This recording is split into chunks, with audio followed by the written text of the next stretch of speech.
Onye si n'ọgaga dị ndụ hụkwa ndị Igbo alili gerishi ya onye si n'ọgaga dị ndụ hụkwa Biafra ili gerishi ya anyị bụ ụmụ Chukwu okike abịa ma ihe anyị chọrọ bụ nwere onwe anyị ejeghị mmadụ ọbụla ụgwọ onye biri ka ibe ya bibe maka ebe bere ugo bere ọ bụkwa ọfọ n'ogwu ka anyị bịa ka anyị gbawa mbọ anya dara mba anyị jisike anyị nwee mmeri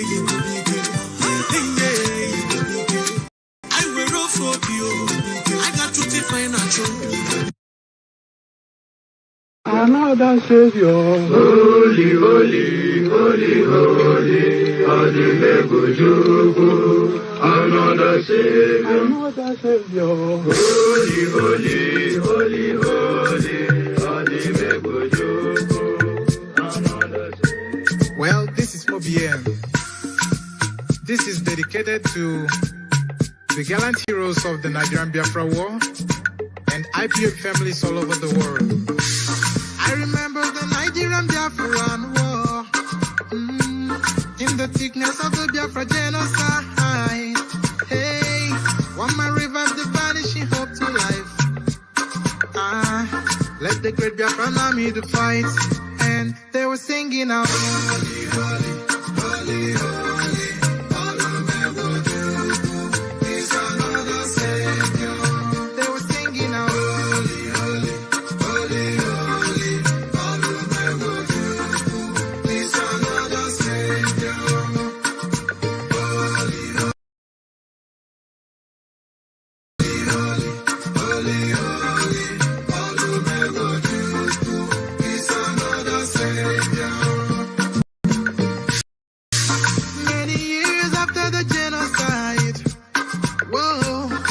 Another great leader has risen up now. Oh, and he's leading the Biafrans to victory. In your madika, yapika kokwa namno wow. Hey, ana mekele mazuche mefo. Mwanemo, it's an honor having you on board. When I'm singing along, holy, holy, holy, holy, Nnamdi Kanu, it's another.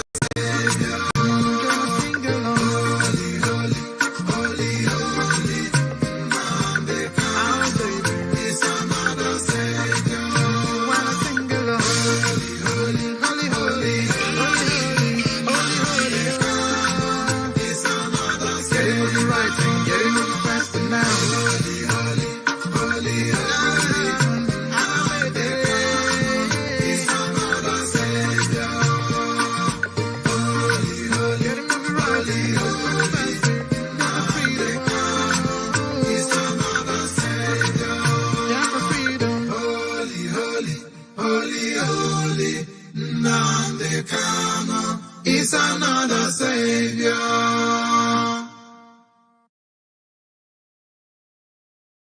Another Savior. Holy, holy, holy, holy, Adimebujuku.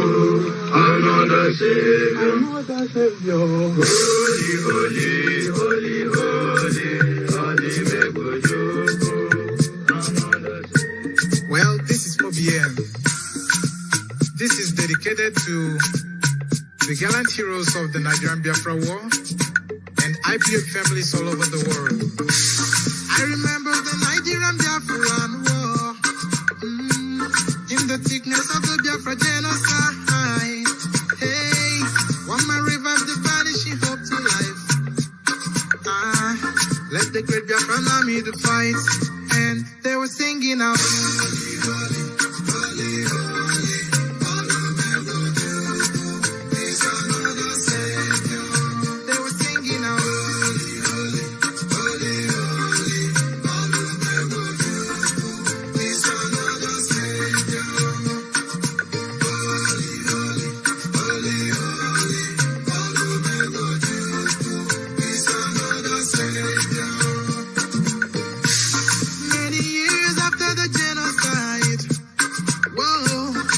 Another great leader has risen up now.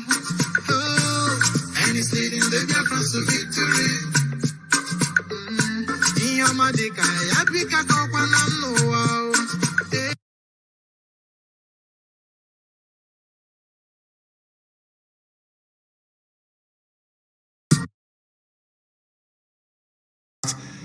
7 p.m. in the blessed land of Biafra, and I do believe also by the same number of minutes, or should I say minutes past the hour, wherever you are residing or listening to us from. I welcome each and every one of you, and as I do so, I will encourage you to welcome those who are around you as well. As you all know, listening to us these days can be a very tortuous and very difficult affair. I believe that we are transmitting live, clear and direct via IPOB Community Radio, Radio Biafra app, and all the other platforms across the entire spectrum of social media. I believe that we are live on those platforms and direct at this very moment. Our satellite is working, I understand. I do not know for our relay stations back in Biafra land because we are doing a major refit of all our systems to make it more robust and resistant to attempts by the enemies to try to cripple what we are doing, because if they stop us from disseminating this very wonderful gospel, then we are in very serious trouble. Therefore, I welcome each and every one of you. I did recommend earlier before coming on air that we should all have downloaded IPOB Community Radio and Radio Biafra apps because they are low data usage.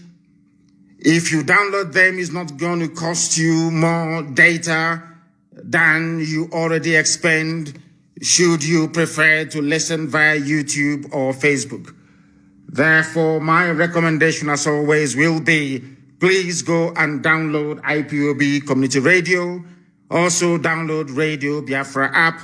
Via those mediums and platforms, you should be able to listen to us not just now, but going forward. Allow me to once again welcome each and every one of you. My name is Nnamdi Kanu. I am the leader of the indigenous people of Biafra, the director of Radio Biafra and Biafra Television, and by the very special grace of the Most High Elohim, a servant of the wonderful people of Biafra, and by extension, to those ethnic groups within the damnable zoological republic that are yearning for freedom the same way that we are in the East. I welcome all of you. And that it is customary with us, we must hand over our proceedings this very evening, morning, afternoon, or night, depending on where you are, to the Most High in heaven. Let us pray, and I will pray in English today. Our Father who art in heaven, Elohim Adonai El Shaddai, we come before thee because your children, your people of this very nation called Biafra, and everything in it belongs to you. We are not here today by accident. You are the one who created us and set us in this very land of the rising sun at this particular time in history for the glory of your name and your name alone, and not that of any man. But our Father, people in this very nation, in the land of Biafra, some of them have decided to eat their own flesh. They have decided to turn against your very work, which is the restoration of your kingdom upon the face of this very earth, as was prayed for by Yeshua. Those we consider as brothers and sisters are in bed with our enemies, the Janjaweed Caliphate from the north, They have turned against your work. But your word always said that if we humble ourselves and turn from our wicked ways, you will heal our land. That is why we participate in atonement every blessed year, and you have healed our land. You have given us Eastern Security Network, and that irrepressible march to freedom has commenced. May you heal our hearts, heal our land, remove bitterness and resentment from our hearts, and help us once again, as our ancestors did, to live like your children, under your grace, your mercy, and your eternal blessing.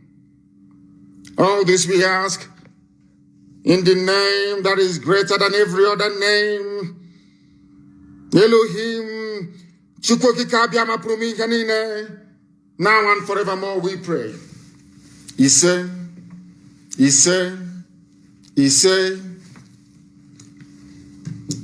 As it is also usual with us here, we encourage you to have your pen and paper ready this very evening, because at the end of this very divine process that we have embarked upon, the world will know that indeed Chukwokika Biama is our God, as we have maintained in times gone by. Before we came, there was none like us. Now that we are here, they can try to be like us, but they can never be. And after we are gone, they will wish that we live forever. The earlier, should I say, the sooner our enemies and detractors understand this, the better for them. Those who underestimate our resolve do so at their peril. But having said that, we are not underestimating the enormity of the task before us. And our people must listen to this very gospel very carefully and attentively this evening, morning or night, depending on where you are. Our problem did not start today. Our inability collectively to appreciate the magnitude of the mess we are in is responsible for what the Fulani Janjaweed and corrupt politicians are doing in our land today. Those who are understanding or discerning enough, those who are capable of reading between the lines, will understand that as soon as Britain refused to make Dr. Azikiwe the Prime Minister of Nigeria in 1960, that was when all of us, our fathers, should have realized that the game was up. But because we never learned from history, that is why we are in the mess we are in today. That is why governors who are elected by the people will collude with our enemies from the north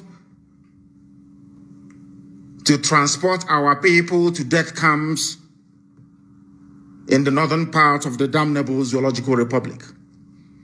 That is why governors of the southeast will gang up and organize to invite Fulani killer army, a terrorist squad, to come into our land to kill us at will, because we never learned from history. Azikiwe is the only frontline nationalist in the whole of Africa not to be made the Prime Minister or President of a newly independent, of course, European-created enclave. Only Dr. Nnamdi Azikiwe in the whole of Africa. In fact, in the whole of the world. Anywhere you have a frontline freedom fighter, at the end of that very process, that very nationalist or freedom fighter is made the head of state of that very nation. The only place that failed to happen was in the zoological republic called Nigeria. It happened to a Biafran, it happened to an Igbo man. Our people never learned anything from that. That was when Britain started to tell us that they are going to deal with us. Some of you do not understand nor appreciate history. We are the only people, along with the Benin Kingdom, to put up a very stiff resistance against British encroachment into our land. We fought them for 40 years. 40 years. Remember biblically what 40 years is all about. Until Arochukwu fell in 1904. These are the things that our people cannot come to terms with. Because if you understand this very basic, or should I say rudimentary history, you will be forced to acquire some semblance of reasoning capacity. Because the problem that we suffer from is mostly located in our brain. We do not reason properly as a people. Do not take it as an insult. No, not at all. It is a fact. When Britain refused to make Azikiwe the Prime Minister of Nigeria, we should have known that our time was up, that they were going to come for us sooner rather than later. What is happening in Nigeria today, a Nigeria created not by an African, a Nigeria created not by your ancestors, a Nigeria created not by gathering all the component ethnic groups together and asking them what they want, but a Nigeria created by a foreigner, a Nigeria created by those that came and took us to the Americas as slaves, a Nigeria created for the exploitative purposes of the British Crown, a Nigeria created to serve one sole purpose, to make sure that as a people, we will never ever see economic, political, nor social advancement. Because those that created the place that you call your country, Nigeria, never had your interest at heart. Sadly, I would say very, very sadly, African nationalists failed to understand this. They wanted to be kings and emperors in empires they themselves did not conquer nor create, but created by a white man to serve the purpose of draining not just our treasury, but our mental capacity forever and ever.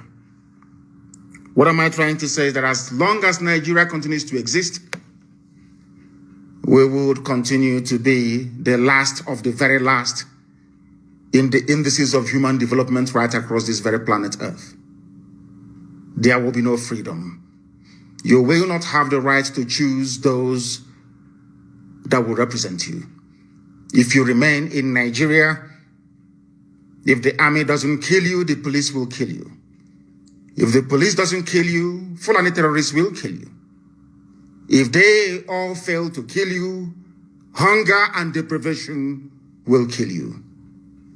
There is only one solution: to kill Nigeria before Nigeria kills everybody else. What is happening in the zoo today is a very clever ploy by Britain. Not all British people, mind you, because there are wonderful people in Britain. Those that are referred to as neo-colonialists. Nigeria was designed to hold us down, everybody. It doesn't matter who you are. Even the Fulani that you think are having fun, most of their people are suffering and crying as well. Only if they can settle down and listen to this very gospel and the ones we have preached before now, they will begin to appreciate our magnanimity, because we want to save everybody, even beyond the borders of the zoo. We want to save every African man and woman, child, every black person right across this very planet Earth. If they are willing and able to learn, then we all are going to be free. The task is huge. It is enormous. Because our enemies are sophisticated, they are embedded, they control the media. Sometimes they even determine the narrative. They can say that an innocent man is guilty, and you all will swallow it. They can say that a guilty man is innocent, and all of you will swallow it. That is why it is very, very critical that people are educated, that they understand what is confronting them and be able to develop the ability to counter every move of the enemy. As you all know very well, the zoo, the media, not just in the zoo, but all over the world, they have been bought over, as you all know, very, very clearly. If we fail to do something about our situation, we are all going to drown. We would all perish. Unless you are understanding and discerning enough, you will not know that you are in bondage in the zoo. Our approach to these issues, or should I say my prescription, is tough love, not warm words that get you nowhere. That is why we do things the way we do them. That is why we give you the truth raw. Some people say we are insulting them. Some say we are rude, we are arrogant. We accept. As long as you understand that the message we are seeking to pass across to humanity is the truth. We are the indigenous people of Biafra, Ipob, under oath, I should say, to restore Biafra. Some people, when you ask them what is their religion, they may tell you, we are Christians, we are Jews, we are all the rest of it, Islam, Buddhism, just name it. But we want the world to understand why we are fanatical about Biafra and willing to do even the undoable to ensure that Biafra is restored. Biafra to us is a religion. A religion. It is a way of reasoning and a way of life. We believe that the restoration of Biafra is not in the gift of man to give. No single man can ever give you Biafra. It's impossible. Biafra is the gift of the Most High Elohim to give. How we prepare and position ourselves on this very earth, both physically and spiritually, will determine if God will love us enough to give us his kingdom on the face of this very earth. That was why in his infinite mercy, Eastern Security Network was established to secure our land. And anybody foolish enough, anybody stupid enough to seek confrontation with us, as I have said previously, before you come to look for us, before you enter into our forest to perhaps die there, because you all will perish anyway. Look at Yemen, look at Somalia, and look at Syria. Let them be at the back of your minds. Whoever is charged with making that very decision to launch an armed confrontation against the Eastern Security Network. I'm saying this to the hearing of the whole world. As you all know me, I do not do anything in secret. Everything we do is out in the open. Anybody foolish enough, because I know the Janjaweed, they're very foolish. You know, the Fulani, they have what I call the mentality or the mindset of Mohammed Siad Barre, the erstwhile president of Somalia. They never reason, they never listen. They are not intelligent enough to understand when the end has come. The only people supporting them is Britain. And we are not going to fool ourselves. Britain does wield a very considerable clout. They are taking our oil in our land. Now they have found gold also in the north. So the zoo has never failed, not once in its entire, should I say, 60-year history, to serve the interest of our colonial masters, those that created us. People say God created. I said to them, you are very, very foolish. God never created Nigeria. A man and a woman did. They are mortal flesh and they are dead. The same way they died is how the zoo is going to die. Nobody can save Nigeria. Nobody can, because it is written. How I want people, those who are averse to history, those who don't understand history very well, even those who claim they are writers, they are novelists. You know the thing about we black people, once you do something and you get accolade or praise from white people or from BBC, you think you've arrived. That's the one thing about our people. You think once they give you one award or the other, once a white man confers that legitimacy or validity on your work or your talent, you feel you've arrived. One major mistake that black people always make: efforts to divide the East. How has it been possible to keep Nigeria as one, as a failed state that it is, as a terror-ravaged contraption that it is, as an abomination that it is?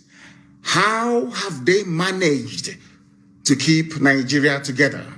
Look no further than what happened during the End SARS protest. When I preach all the time and I say to black people that your mental weakness, your inability to reason properly is why you are suffering, they say it's an insult. No, it is not. They managed to divide those who are protesting by introducing two key elements they know will appeal to their primordial instincts. What are those? Religion and ethnicity. Let me tell you something you don't understand. That is the only instrument the Europeans had to divide and conquer Africa. What they did was to pass it on to the Fulani Janjaweed. And with the help of the Fulefus and traitors in our midst, in the entire South, both Yoruba and in Biafra, both in Oduduwa and in Biafra, it appears that they have managed to now gain the upper hand in the past decades. These continued efforts to divide the East, I can assure them tonight, has failed and will continue to fail. And I want our people from Igodomigodo to Bakassi, from Idoma land to Opobo to understand this. They come to you, they plead with you to amplify your ethnicity against one another. It's a very clever trick. Whereas over the years, if not since the coming of this Janjaweed Caliphate government of the late dead Buhari, before now, it was IPOB and Radio Biafra that made it possible for people to distinguish between a Fulani and a Hausa person. Before, I'm sure all of you go back to your history, you see Hausa Fulani. It was on this very platform, painstakingly, we lectured and educated people to understand that Hausa is different from Fulani. The same people who they're like parasites. The same people who over the years were trying as much as possible to have this cohesion between Fulani and Hausa together as one political bloc. When they come to our land, they tell you you are Efik, you are Ibibio, you are a Jo, Izon, you are a Shekiri, you are Urobo. That you are different.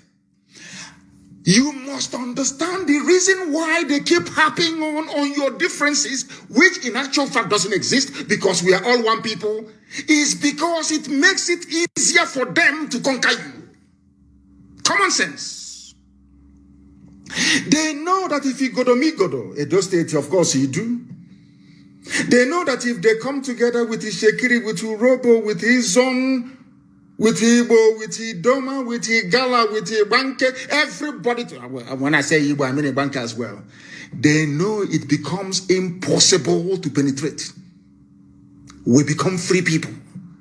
For them to succeed is a very clever ploy, which unfortunately Yoruba media is in support of. And I have warned them repeatedly. I have warned my Yoruba brethren repeatedly that this double game you are playing will consume you. And today they are in Yoruba land killing and taking over their forests. If not for the bravery of Eastern Security Network, I do not think for once that Amotekun would have had the balls, or should I say the courage, to confront Fulani headsmen in their forests. Understand this very cleverly. What they do is very simple. They come to your land as they have done with Hope Uzodinma in Imo State. As we understand they have done with George Obiozo this evening. They plant your leaders for you. Your leaders who cannot rise up to challenge their hegemony. That is where I give Yoruba land some credence, or should I say some credit. Because they have not allowed themselves to become as divided and damaged as the East is. Can you imagine for 1 second? I ask you to ponder this for a second. A Fulani governor is interested in relocating all Fulanis across the Sahel into Nigeria, so that the Fulanis can have a country they can call their own home. In the East, there is a governor. Despite being an Igbo man, speaking Igbo, raised as in Igbo setting, he's saying he's not Igbo. I just want, for one, I don't know how to explain this so that people can understand it. I just want for 1 second for people to sit down and ponder this. It's a very simple, it's not a conundrum, it's very easy to untangle. The person telling you that you are from Niger Delta, the person telling you to accentuate your ethnicity or your tribe, as the case may be, the person telling you that you are not related to an Igbo man, the person telling you that you are not Biafra, the person telling you that Efik is different from even Ibibio is different from Anang, the same man telling you this is bringing his brothers and sisters from Senegambia, from Mali, from Niger, as Fulani headsmen, as bandits, as terrorists, to come into our country, into our space, to take it over. You, his counterpart in the East, you are doing your level best to make sure you divide your own people. And when you go to some of these people, they will tell you that divided we fall, united we stand. And that was a very clever thing they did. And that was how they managed to divide us, weakening us and making it easier for them to plant Hope Uzodinma without election as Imo State governor, and now to plant George Obiozo as Ohaneze president. I'll get to that later on. Britain knew that the light of Africa will come from the land of Biafra. They all know it all over the world. As I told you earlier, 2 years ago, I told you that I was at a meeting with the UN officials in Geneva. And one of them said to me, it is not that we don't talk about Biafra or want our member states or nations to understand what is going on in the land of Biafra. But as soon as we mention the word Biafra, they all get up and walk away from the room. I announced it here live on this very platform, Radio Biafra. Some of you didn't actually absorb it. Some of you don't know the obstacle that Biafra is facing. You think Biafra is easy to get. No, it is not. No, not at all. The enemies we have outside is uncountable, not because we have done anything wrong, but because Britain realized that with Biafra existing as a free nation, that every black person around the world will become free. They understand that. It's just like when you go to a stream and you don't want people to drink the water coming from that very stream. You go to the source of the water and you pollute it. Because if you come downstream and you pollute it, people can still go to the middle or even to the front to go and fetch clean water. So if you don't want people to drink from a particular stream, you pollute it from the source. They know that the source of freedom for black people, both those in North America, those in South America, those even in Papua New Guinea, those everywhere around the world, they know that Biafra is the key. A free Biafra means that black people all over the world will become free. That was why I said that Biafra is the last miracle. I want you to understand this. All of these obstacles cannot stop us from getting Biafra. It cannot. Instead, it emboldens us. Because the more difficult the process of emancipation, the more enjoyable the outcome when finally freedom comes. If we don't do something, I'm telling everybody, both those in the Middle Belt, those in Yoruba land, go and write down everything I have said in the past. Try and, compare it to what is happening now. You see that we have always been right. If we do not act now, we will become more fragmented. They will conquer us and extinguish us from the face of the earth. As I told you, the Hausa race no longer exists, only by language. Hausa people have nothing now as we speak. They have nothing, only their language. Hausa people no longer have any discernible political system. They have no hold over their future or their lives. They can answer Malang all they like, but their traditional rulers forever and ever will remain an emir. And an emir is a Fulani. In other words, apart from the language, it has now dawned on them. That is why Fulani have now taken to the front seat. And you cannot hear Hausa people even complaining. They know they are finished. They know they are gone. How did they succeed in doing this? Even before the white man came, the Fulani succeeded in dividing the Hausa peasants from their kings, deceived them, took Sokoto from them, and the rest of Hausa land. The only place they couldn't take is present-day Borno, and you can see how they're fighting tooth and nail to take it. Kanem Borno said no. And they're fighting. And they are free, of course, to a limited extent. That is what we all need to do. Therefore, anybody who comes to you to preach one Nigeria, you must go back to educate that very fool. I keep saying it. Anybody who believes in one Nigeria cannot be regarded as an educated person. For the very simple reason, I wrote this a few days ago. You cannot claim to be equal to a white man. A white man can come to Africa to create a country for you, black people in Africa, which means that all of you are incapable of creating a country for yourselves. That is what it means. You have surrendered your future to them. That's number one, for those who believe in one Nigeria. Number two, if you have any self-worth, any self-respect, any regard for human dignity, there is no way you will allow somebody to come all the way from Europe to build a country for you in Africa. I give you a very simple example. There is a place called India. I'm sure that some of you know that India used to be comprised of, I think it's Bangladesh, India itself, Pakistan, Kashmir, and is it Bengal? But this is how human beings reason. And the selfishness you have in the Nigerian political system today did not start today. It started from Azikiwe, Awolowo, and Tafawa Balewa, or should I say Ahmadu Bello. It didn't start today. Selfishness. Why do I say selfishness? Because in India, where you have people, or should I say leaders that loved their people, what did they do? What did they do, I ask you? Upon Britain leaving India, they came together and said, we are not compatible. India, you are predominantly Hindu people.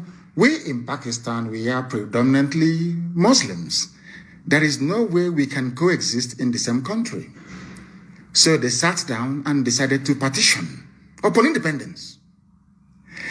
Any sensible being, which we thought that Dr. Azikiwe was, should have realized, because the Sadwana of Sokoto told him, Ahmadu Bello told him that we are incompatible. Awolowo said the same thing, that Nigeria is a contraption. You cannot force people to be together. They all knew that Nigeria was unworkable in 1957, 58, 59, 19. They all knew. Exactly with what is happening today, despite knowing that Nigeria was unworkable, because they are going to answer president, the prime minister. They will have beautiful houses in Ikoyi, in VI. They will be lording it over other people. They decided, out of expediency, to go for the rubbish that Britain created for them. And today, is India doing well? Pakistan that is now offering to come and help the zoo to fight insurgency. I hope all of you can understand all of this. I hope you're following what I'm saying.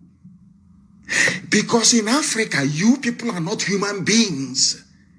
The white people, they see you, or should I say, they see you as animals. Forget all the pretense. Africa, you're part of Commonwealth. You are not.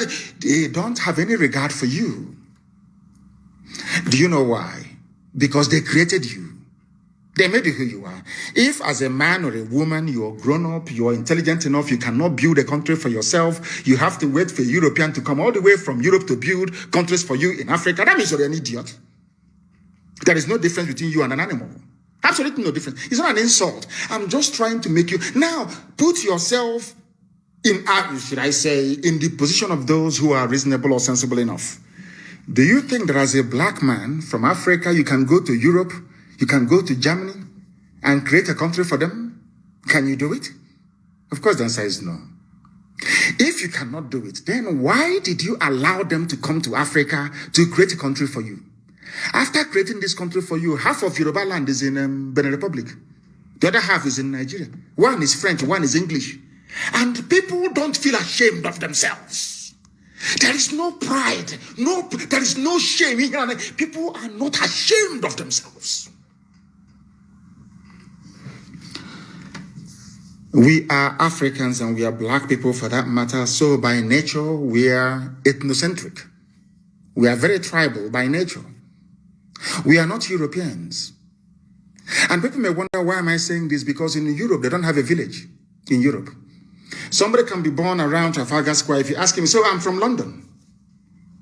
And after a while, they might migrate to New Zealand or to Australia. And they start living there. They have no root.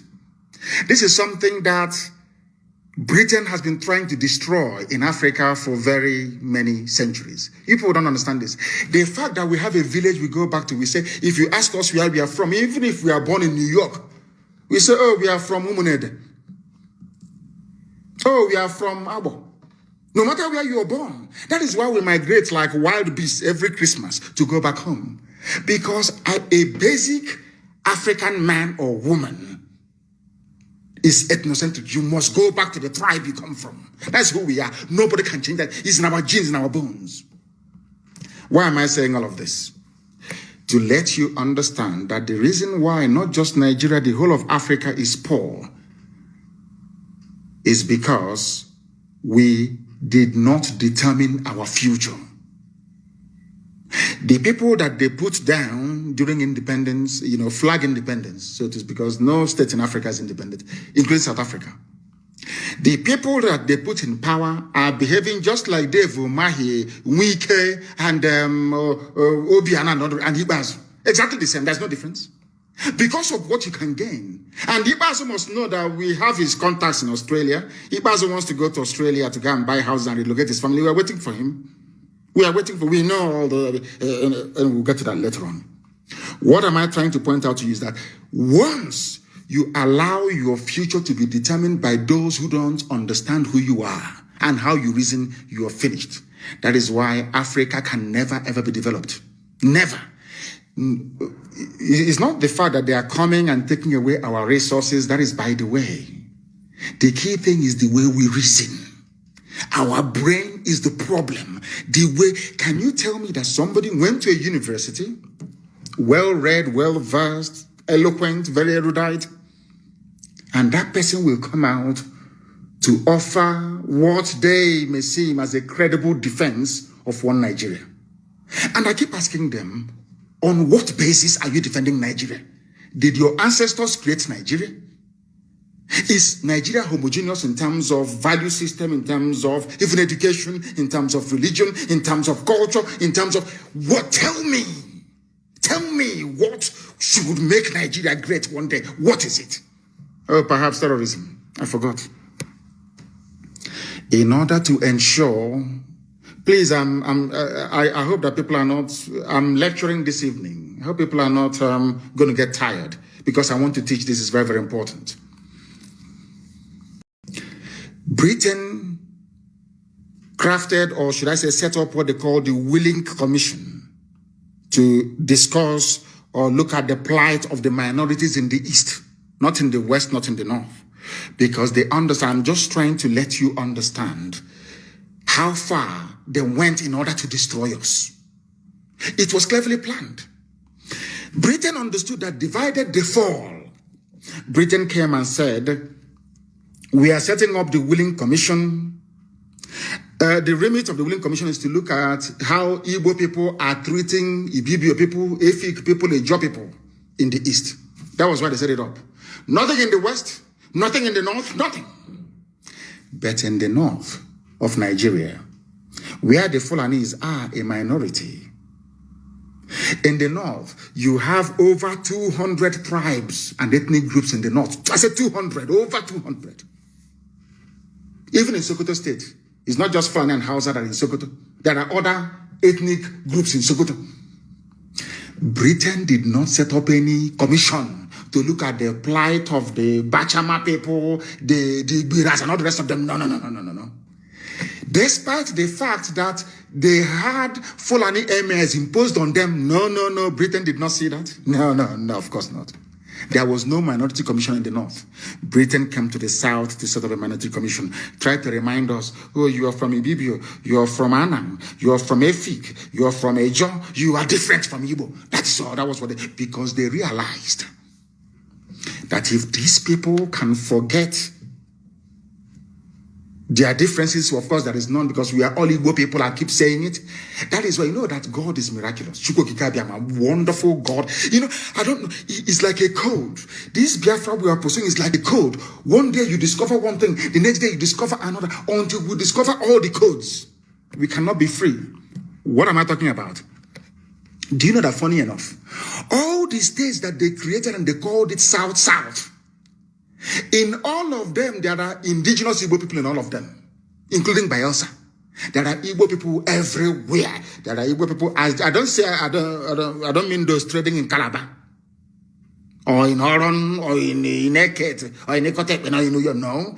I said indigenous. They are part and parcel of Benue State, part and parcel of Kogi State, part and parcel of Edo State, part and parcel of every state, the so-called South, there are Igbo people everywhere.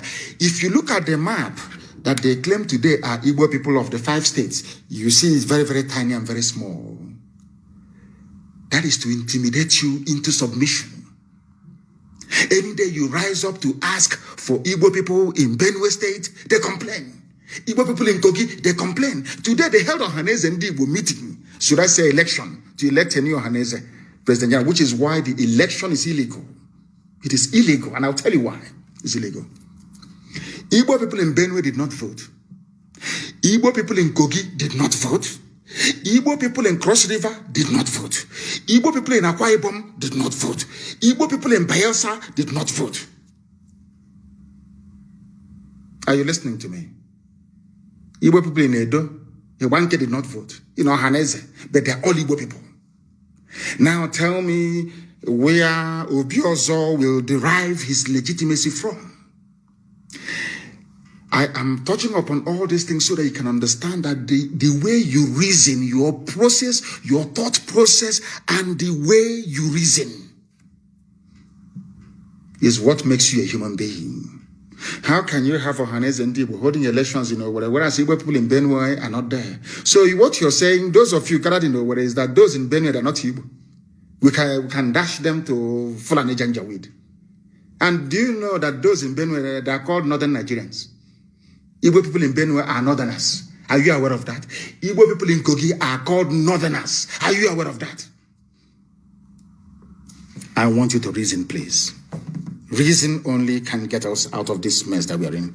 Britain set up the Willing Commission to divide us in the East, and they did. Our failure to realize that we are one people is why we are suffering today. Of course, I admit, and let me also apologize tonight live on air to people of EFIC. Nnamdi Azikiwe removed Dr. Eyoeta as the head of government business in Enugu when they kicked him out of Ibadan, Yoruba land.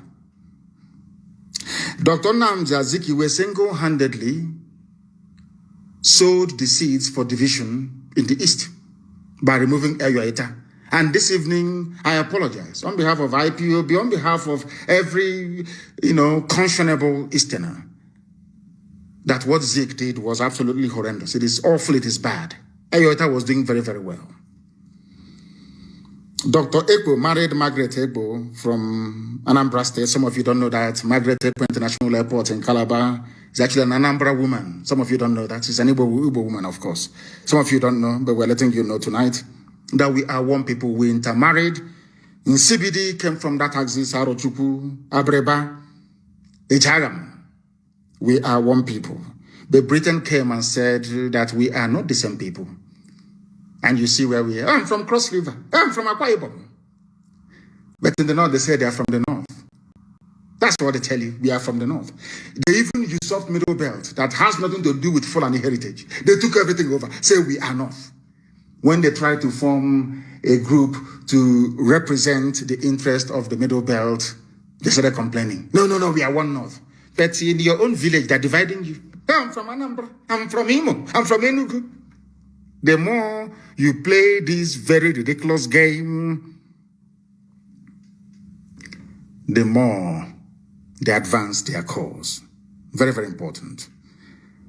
None of those at Enugu then realized the damage Eyoeta's removal by Dr. Azikiwe would have caused in furtherance of the British agenda to divide and destroy us from within. I have apologized to the EFIC nation, and I shall do so again. We are sorry for the mistakes and division caused by the politics of Dr. Azikiwe, the division that they brought to our land. We apologize. We are one people. And I have treated this very topic before, but it's very simple. If you say that we are not all one people, go and Google EFIC now. Go to your Google and search for EFIC. They will tell you the relatives, Ibibio and Igbo. They are all related. You search for Ibibio, they will tell you Ibibio is Igbo.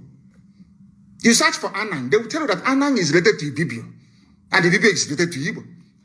You go to Ejo, you do the same thing in Ejo, they will tell you that Ejo is related to Igbo. You go to Lower Benue, Idomaland, you ask them, they will tell you they are related to Igbo. They have 4 market days. You go to Ubiaja, which is the Eshan, it is the same thing. 4 market days. We are all one people. But because they planted people to divide us, agents of destruction, you call them governors, you call them House of Reps members, you call them senators, because they planted them in our midst, they empowered them, they use Yoruba media to show them up. That is why we're in the mess we're in today. In actual fact, we are all one people. I said, don't take my word for it. Simply go to Google and Google a Joe. You will see their relatives that we see Igbo there. Who is your relative? Is it not somebody who you're close to by blood? Is it not? We launched ESN. One of the strongest sectors we have is Bayelsa. The people who rose from Bayelsa say, "Oh, we want our own regional security." But when the West did theirs, it was only one. When the North did theirs, it's only one. It's only in our land. After launching Eastern Security Network, one idiot from somewhere in Bayelsa or from River State will say, "Oh, we want our own for a nation." Is this either inferiority complex or these people are acting a script written by their Fulani Janjaweed masters? I want you to understand this very clearly. Now, there is another thing that these guys have cleverly done, which some of you don't understand, but I will tell you tonight. And I, of course, we and our Duduwa people, we have a very great understanding.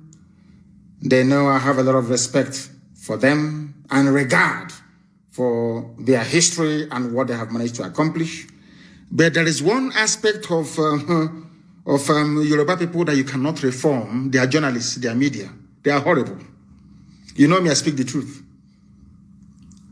Ordinary Yoruba person is great, he's good these days, Ududuwa. But their media, their media is horrible. Absolutely horrible, horrendous. And it is because they're afraid of Fulani. Yoruba journalists is afraid of Fulani. Or should I say they're trying to protect their interest because they know that 2023, in every likelihood, they may rig Tinubu into office. But I want to remind them of this, please. Very, very important. Because anytime Yoruba newspaper writes about IPOB or Mazi Nnamdi Kanu, my humble self, they will say proscribed, proscribed, proscribed. In other words, some people feel that they have something to gain from Nigeria over and above their well-being, their safety, their honor, and their dignity. I have never seen any Yoruba newspaper campaign for the designation of Miyetti Allah as a terrorist group. None whatsoever. Because if we are still talking about one Nigeria, maybe one day it will be our turn to go back to Asarok again. One of the hottest regions that experienced the end SARS protest is Yoruba land. And for very good reason, for that matter. But Obasanjo was in Asarok for 8 years. Did your lives improve? Jonathan was in office for 6 years.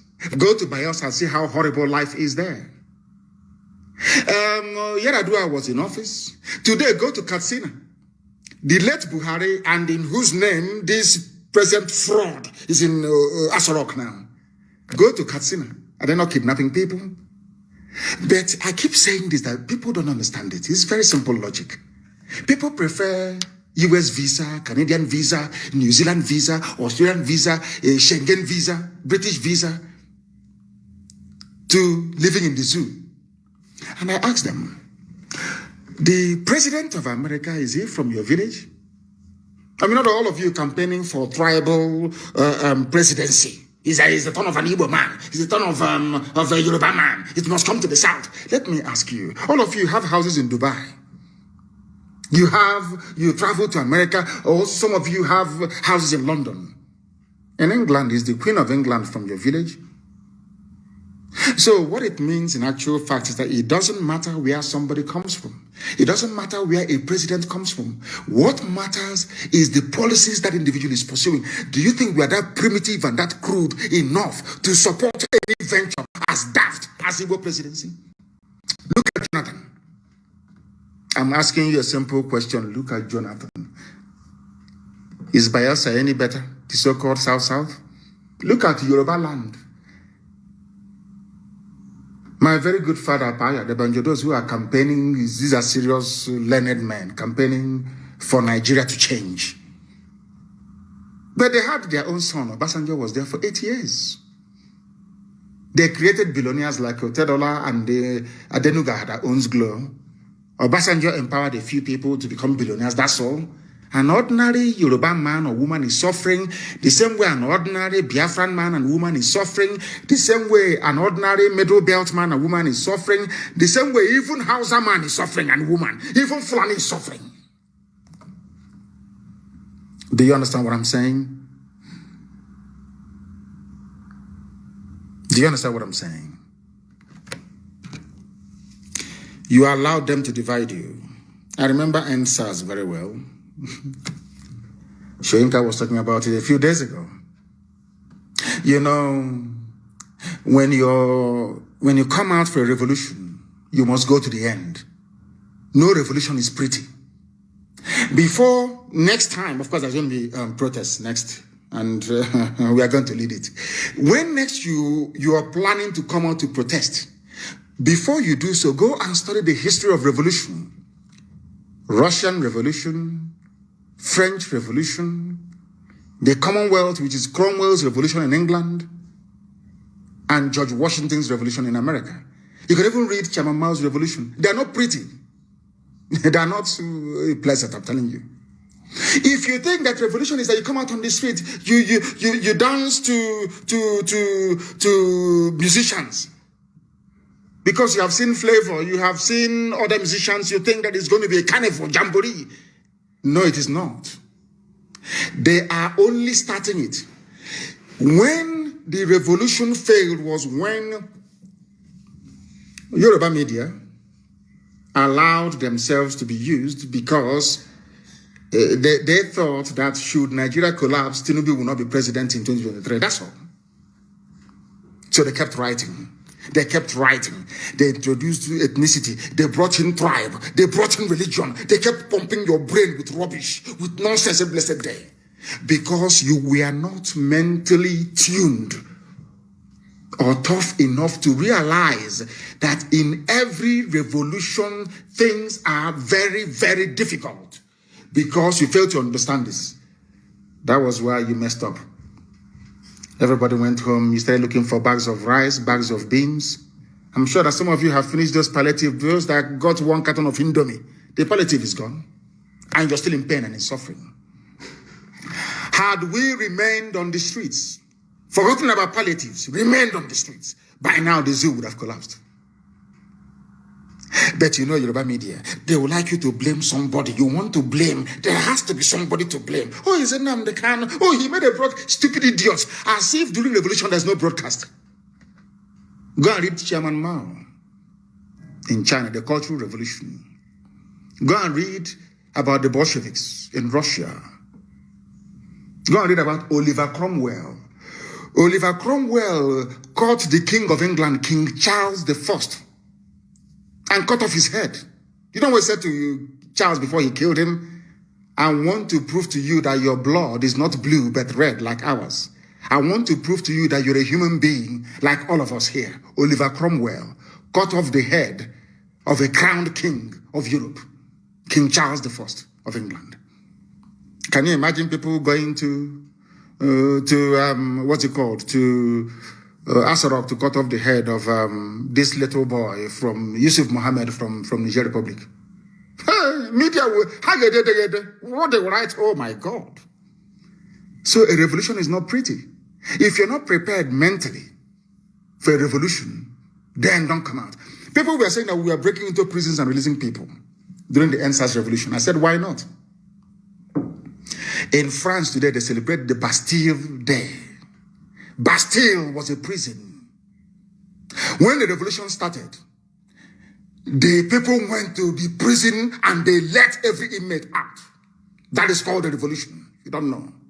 Oh, they went to prison. They were releasing prisoners, hoodlums and hoodlums. Idiots. They failed to realize that it was a revolution. A revolution. You have finished your two packets of Indomie. from warehouse. Typical black people chasing food. Today, where is that food? You have eaten it, you have been to the toilet, it's over. And you're still suffering, you're in pain. And I reminded that was exactly what Che Guevara said when he came to Congo to fight. Che Guevara said, I cannot, when he went back to Latin America, they asked him, why did you come? He said, I cannot stay in Africa. An African man does not know how to put the need of his freedom before his stomach. He always wants to eat. Food, always. That was why he came back and went back to Latin America. The reason why I said this was because the Yoruba media is a problem in Nigeria. I'm telling you the truth. They have messed everything up. IPOB is proscribed, Nnamdi Kanu proscribed. They keep writing junk every day, from idiots who don't exist. But I want to tell them something. The same Yoruba paper carried the headline, Punch. Our abductors spoke Fulfude, collected 4.5 million ransom, kidnapped Kaduna PFN chairman. PFN is Pentecostal Fellowship of Nigeria.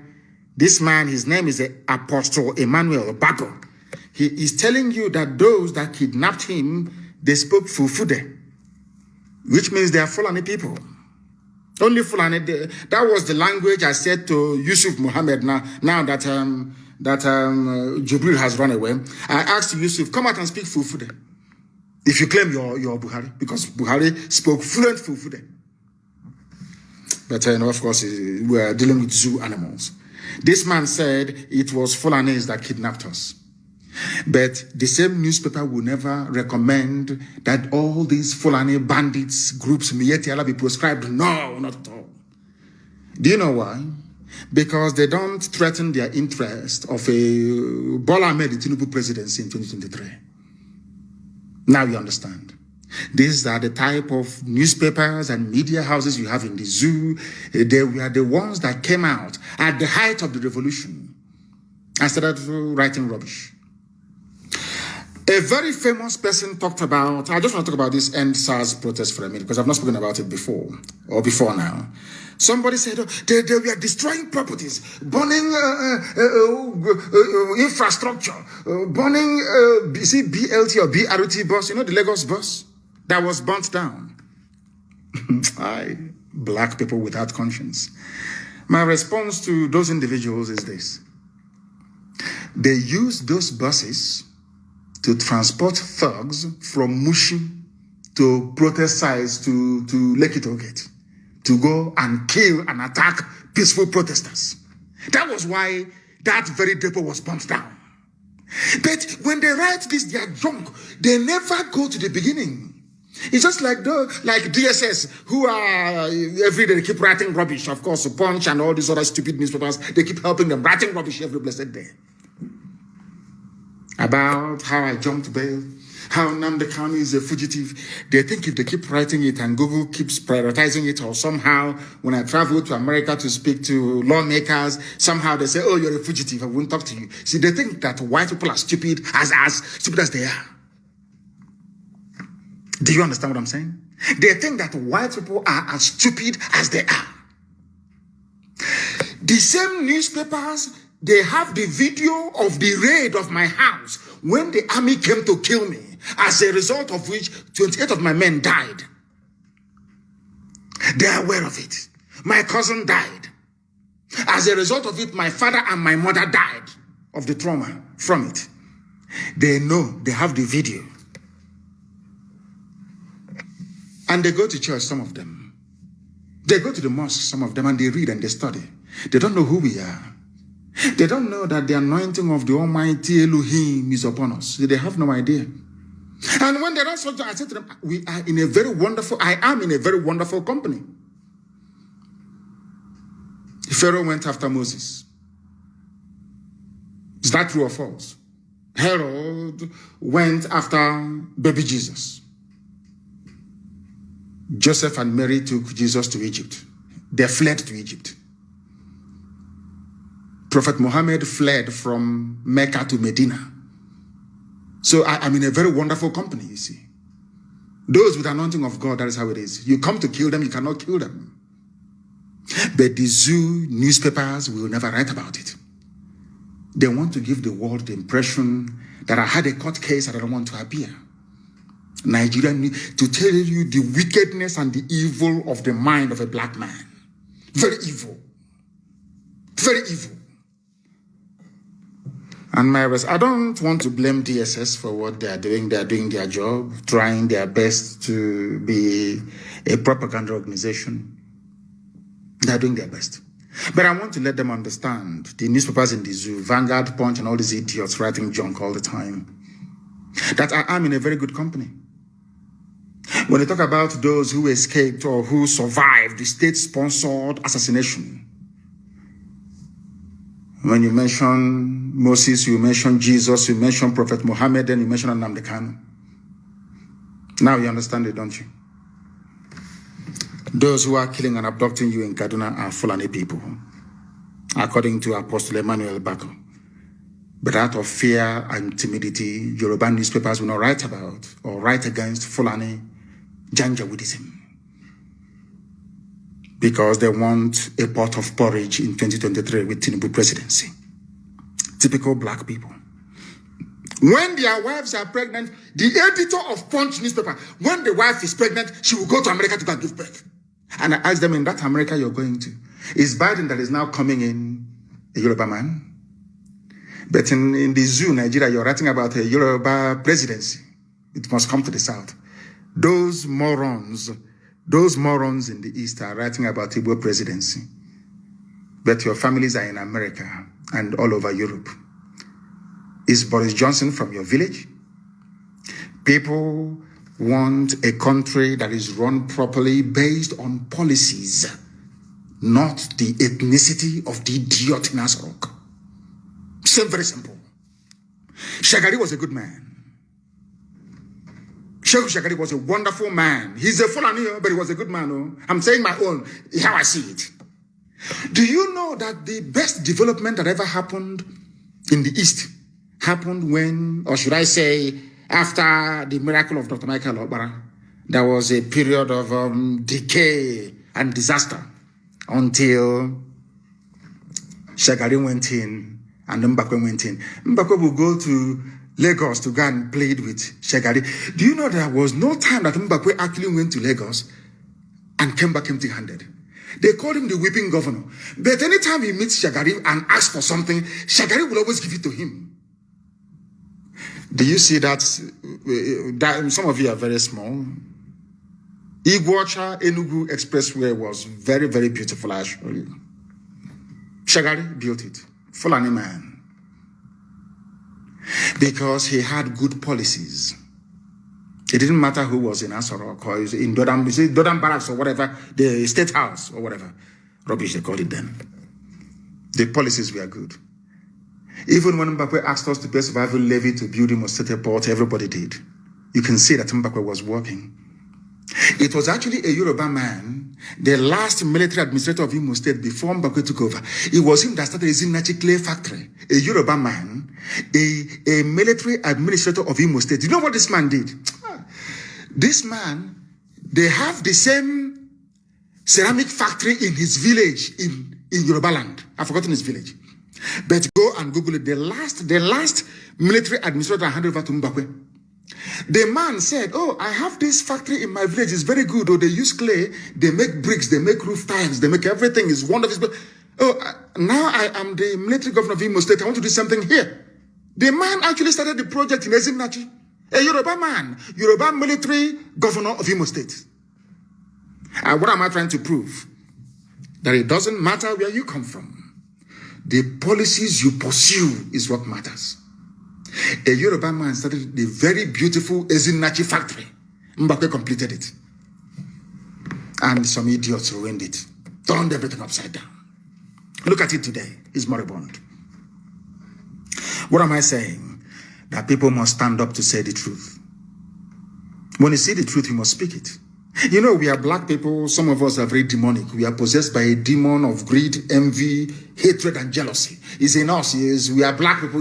Nobody can take it away from us. Some people must be envious. They must be jealous. They must have hatred in them. They must be horrible. That is who they are. You can't change them.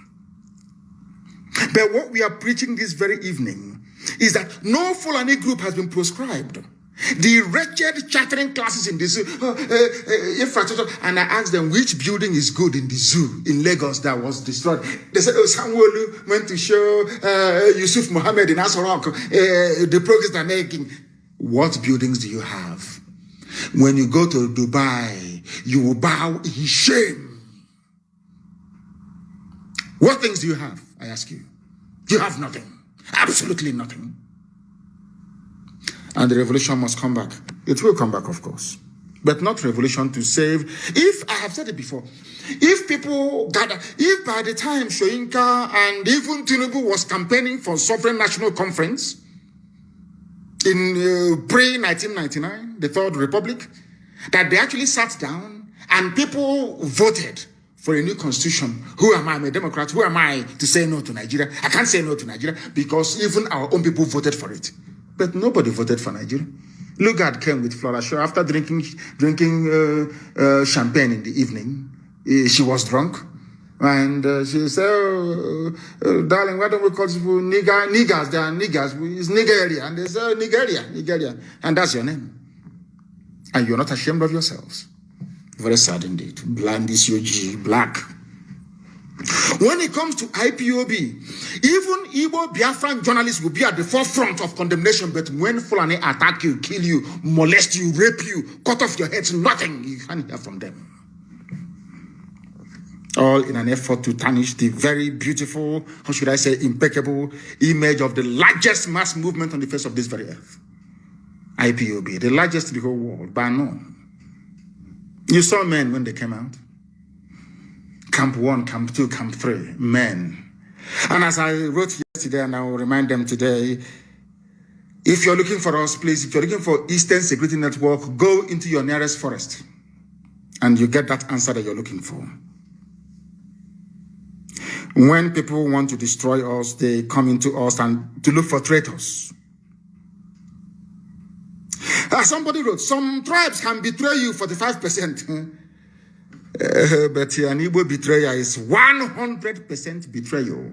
That is why you have them in Edo State, in Kogi State, in Benue State, everywhere, scattered everywhere. They come and they say to you, oh, you are only 5 southeastern states, Igbo states, 5 southeastern states. And the idiots stupidly agreed. They're leaving their brothers and sisters, and you think that God will be happy with you. And something happened in Israel. You know, when we make this comparison between Biafra and Israel, most people don't understand it. There's something happened in Israel. Do you know why Israel fell? Do you know why the Babylonians and the Romans took over Israel completely and destroyed them? Because in their stupidity, they were divided between the northern kingdom and southern kingdom. Together as one Israel, militarily, they were very, very strong. After the death of Solomon, I think somebody said, I've forgotten his name, to your tent, O Israel, after fighting a war and winning it. To your tents, O Israel. Israel was divided into 2. The northern kingdom, Samaria, and the southern kingdom, Judea. And the enemies came and picked them off. It took them 2,000 years to recover from that stupidity. 2,000 years to recover from it. They come to our land, they go to Anioma, they say Anioma is not Igbo. Even the name Anioma is Igbo, they say they're not Igbo. The idiots will agree. Some of them, not all of them. They go to Ikwere land, people who are from Unkwere, very clean and clear, answering Igbo names, Wike, Amechi, everything. Hell, we are Niger Delta, we're not Igbo. Tell us what Niger Delta means, the idiot cannot tell you. Instead, he will hand over his brothers and sisters to Fulani Janjaweed to slaughter. The same thing that happened to Israel. It's all over the place. And the enemies came and took them over. What I'm saying to you is this. If not for IPOB, believe you me, by now, some of you will be answering Musa and Amina. I'm telling you, before God and man. We are the ones that stopped them in Ebonyi. All the years I've been telling you, we've been stopping them. You didn't believe me, did you? It's only now that we are now proving to the world what we can do. They cannot take Ebonyi State. Umahi is a madman. They can't take Ebonyi State. We will all die there. They can't take Ebonyi State, and they know it anyway. They know. If you stand in our way, you will go down. Today, they gave you another Janjaweed slave as your Hanese president. He doesn't know where he's coming from. He doesn't know where he's going. His job is to make sure that Fulani settlements continues in our land. He's a learned man. He claims he's a professor. He was the ambassador to USA, ambassador to Israel. And I asked him in Israel, who are the founding fathers in Israel? Who created Israel? Modern day Israel. Of course, it's God Almighty in heaven. Who created USA? God Almighty in heaven. He served in places where God created all those nations. He's coming back to support a project that was created by a man, a mortal flesh, and named by a woman. And he's a professor. And he plans to support his good friend, Ibrahim Gambari. You know, they're very close. I don't know how Fulani Janjaweed managed to do this to us. They always speak idiots. They get Yoruba papers and some Igbo stupid journalists to write about them glowingly, and that's it. Apex Igbo organization is basically an extension of Fulani Yetiala Janjaweed organization. They kill your children. You cannot come together to form a security outfit. You want it to be state by state.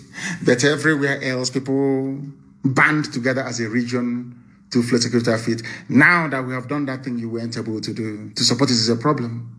Because the masters in the north will be upset. They'll be very, very angry. Now you see how stupid some of them are. But some of you may still go ahead and support them. That is your business. The Ohanese election is illegitimate and cannot be recognized anywhere in the world. Instead, I'm canvassing very seriously for World Igbo Congress to take over the affairs of doing what is social-cultural, whatever, of Igbo people. That is my preference, and that's what I will push for. That World Igbo Congress should rise to the plate and do the needful. They must do the needful, because Ohanese will kill all of us. I'm telling the truth. These people are evil. They have the money, they give them money, they pay the Vanguard correspondent in Enugu. They pay Guardian correspondent in Owerri to write Apex. Meanwhile, we are all dying. The Fulanis have installed Obiozo, their stooge. I must make it very, very clear to all and sundry that we do not recognize Ohanese and their throne and Dioshu. World Igbo Congress should replace them immediately. They are nothing. The same way they used Zeke against Ojukwu. After composing the Biafra national anthem, Dr. Azikiwe jumped ship and joined Nigeria. Because they promised him that one day he will be the head of state. Some of you don't know that Azikiwe was supporting Biafra until he jumped ship. The same promise they made to Awolowo. They also told Chifawo that, don't worry, one day you'll be president of Nigeria. Did that happen? No, it never happened. The only two Yoruba men that have ever sat at the helm of affairs in the zoo called Nigeria are those picked by Fulani people. Obasanjo was picked by the Fulani. So too was Shonekon after they annulled the win of Abiola, as if we do not know. They didn't stop there. They also used an anti-Biafran demon in the person of Obabiasika to try and finish off the job. Obabiasika, like Chimamanda Adichie, was an intellectual. He was a professor of Ibadan, very, very learned. Obabiasika was very bright, very intelligent. And in order to prove to the British that he was detribalized, you know that stupid word, black buffoon, they start to talk nonsense. I don't see Biafra coming. They're not together. They're talking rubbish. Before the state of Israel was founded in 1948, the Jews all around the world were not together. They were not together. Go and read the book called Exodus. They were not together. The very prominent Jews in New York that had the money said no. In fact, they wanted to come and fight David Ben-Gurion. And at the port of Haifa, their ship was sunk. They brought arms to come and fight their own brothers, not to fight the Arabs that were attacking Israel from all corners and quarters. The same thing with us. Anybody who is a bit learned, if you write one or two things, you think you've arrived. And you can offer an opinion on Biafra, which you don't know. Very disappointingly, Chimamanda Adichie, that I had regard and respect for, was talking to you. People said you should understand it the other way. That is pure rubbish. To tell me you believe in Nigeria and you're learned, you believe in Nigeria, you went to school and you studied, and you believe in something that was created as a limited liability company, more or less. The Zoo, Royal Niger Company. A white man will decide a name of a nation for you, decide what to. Wasted education. That tells you all you need to know. Now I understand the reason why they never gave the Nobel Prize to Chinua Achebe. Now I know. Before I thought I knew, but I didn't. They did not give the Nobel Prize to Chinua Achebe because he failed to denounce Biafra. Britain knew that Chinua Achebe was a hardcore Biafran. They denied him the Nobel Prize and gave it to Wole Soyinka instead. He wrote more books than Wole Soyinka. He's known all over the world than Wole Soyinka because he's a Biafran. That global conspiracy against us. His works has been translated to, is it 270? I don't know how many languages all over the world. Things fall apart. In fact, I suggest that Chimamanda goes back to read. Go back and read. Things fall apart. Achebe was more famous than you are. Chinua Achebe was more famous than Chimamanda. He was a Biafran. He died a very proud Biafran.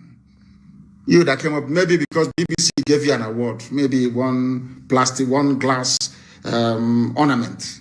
You think you've arrived. You are now dining and drinking tea with white people. You now have opinion about Biafra. What do you know about Biafra?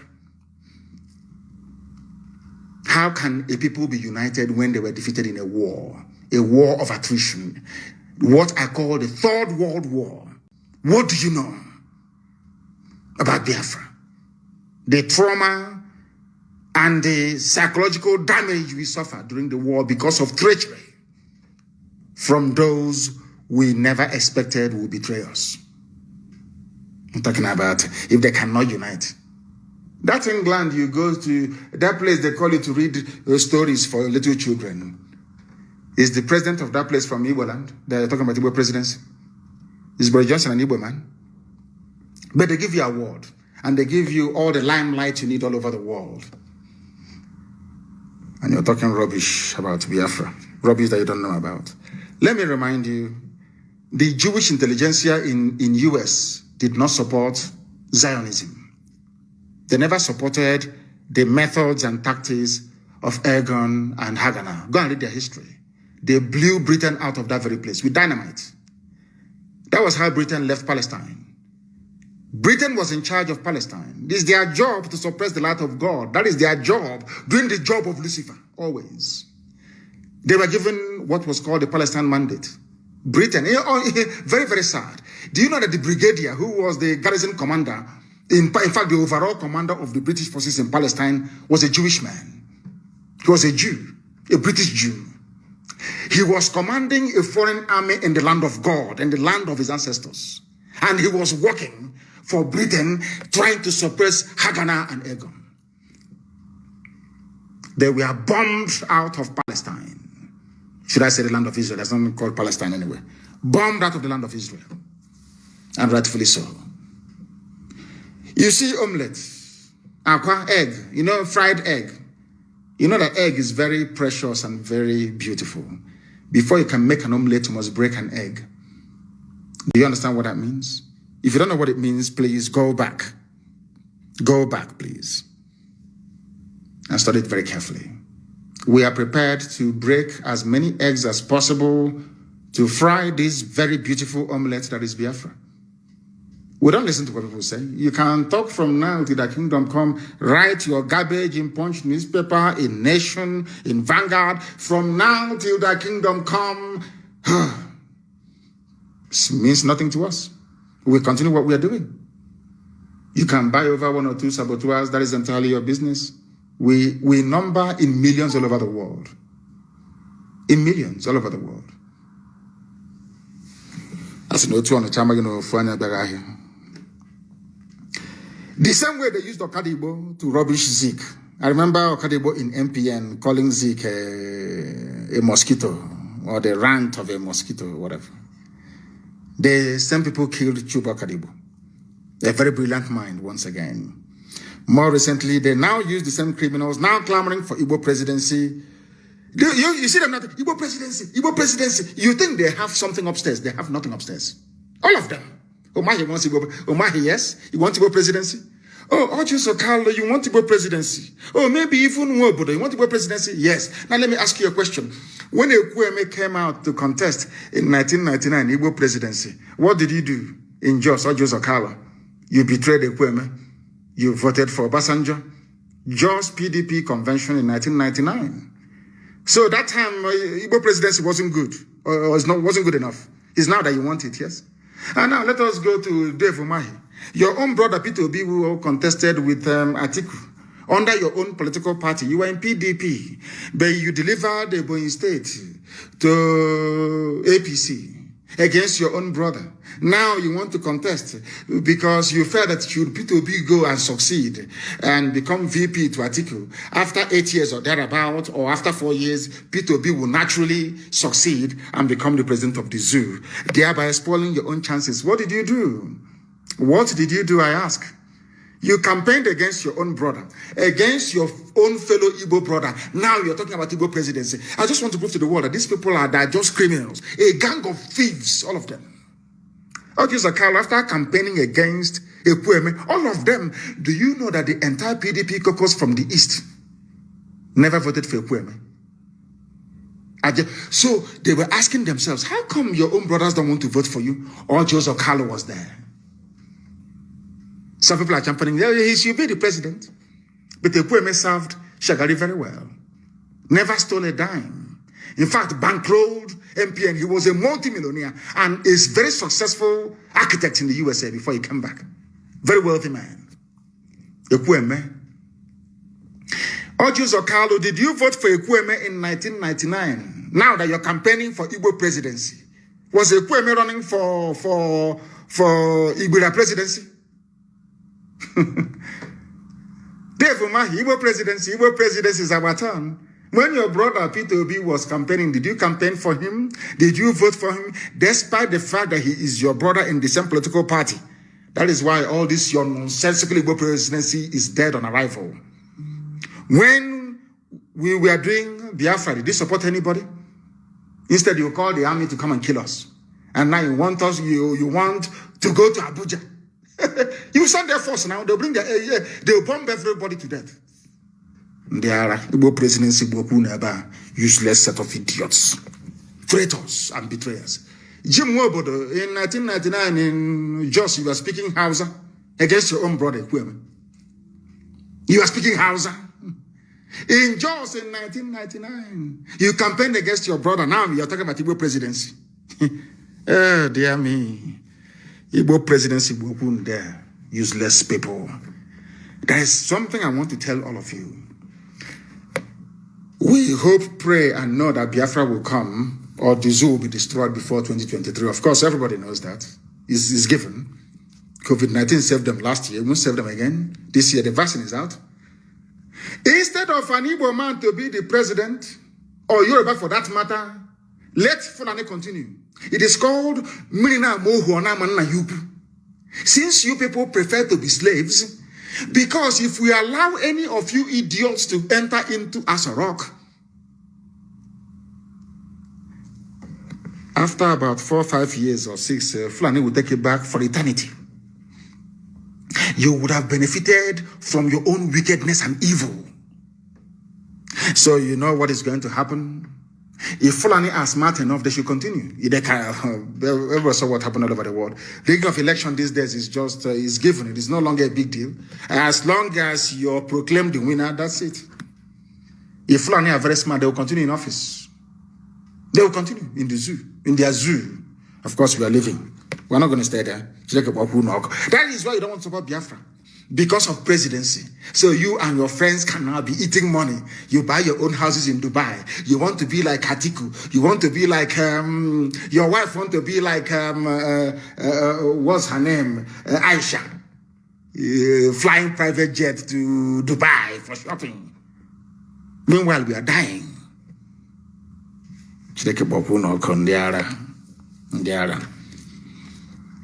We want people to understand this. DSS especially. No matter how many groups, fake groups you create. Because every day you create a fake group. Igbo, Ohanese, Igbo in the diaspora, including men and women and children. This group now says, we don't want to listen to Nnamdi Kanu. As if writing this junk will make any iota of difference. Do you think it makes us more popular? Of course, yes. Do you think it will make any difference? Will change our mind? The zoo, they're not that stupid, though. You know, I told you during NSAS campaign, some of you never realized this. We outnumbered the Nigerian army by 100,000 people to 1. They are nothing. We outnumbered them. We outnumbered the Nigerian army. Do you see when people came out on the streets for NSAS protest? They were nowhere to be found. Nowhere to be found. We outnumbered them. You people must prepare for a revolution. A very bloody one. Very, very bloody, I tell you. As I said, if you don't know what is involved in a revolution, please don't come out. What we are not going to allow are Fulani terrorists from Mali and Senegambia to take our land over. It cannot happen. Instead of this yam not to cook, let every firewood finish. I'm trying to translate. Kama jigeshe nkogu. And things are going to happen. Don't say I didn't warn you. I'm telling you now, people. Who did you tell? Did you tell us? I am telling you now that things are going to happen. If you're looking for Eastern Security Network, please go into the nearest forest. And as I pointed out, as you're going, make sure that you have written your will, because you will die there. Go and check the history anywhere in the world.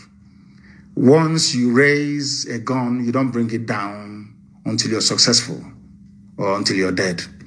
One of the two must happen.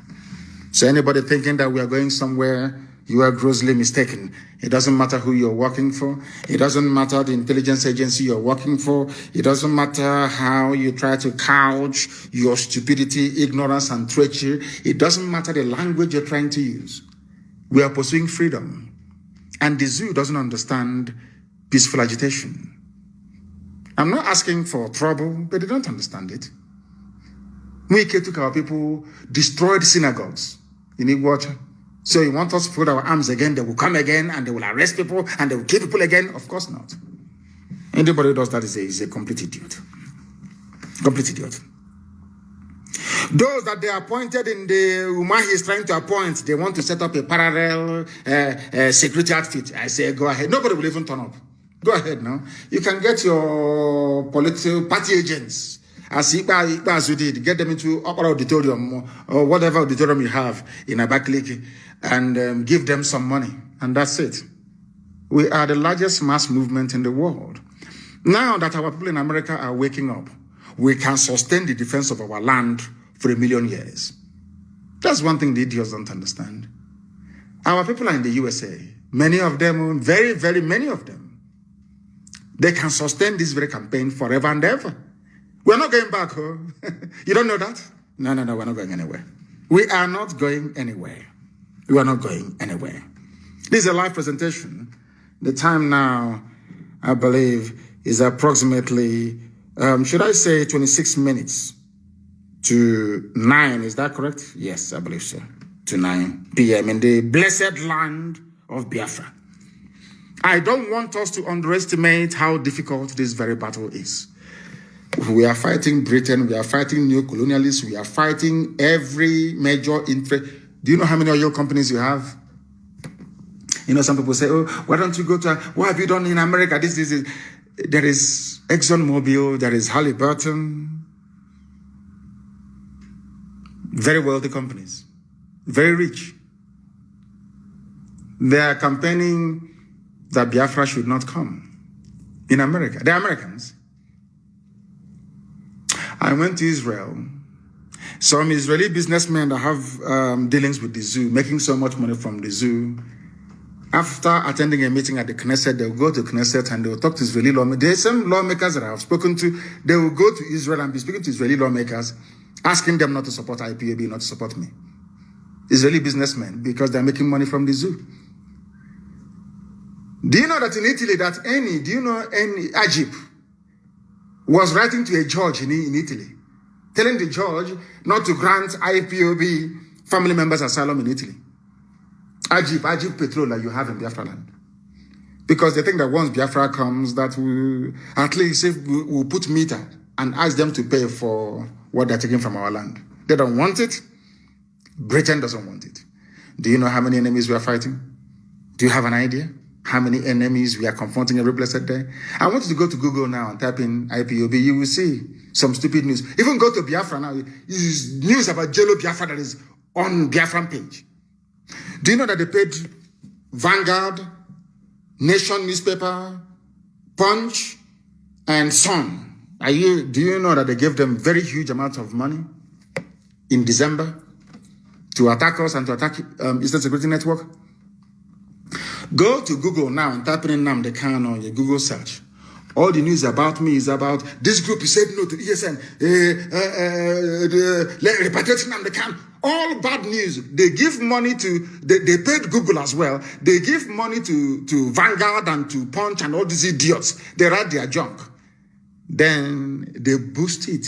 They go to Google and ask them to boost it. So when you search on Nnamdi, if I go to your office to speak to you, of course, if your secretary books an appointment to see me, the first thing they will do is to go and Google to say, let's find out who this person is. They will see all that news. You don't know that's what they're doing?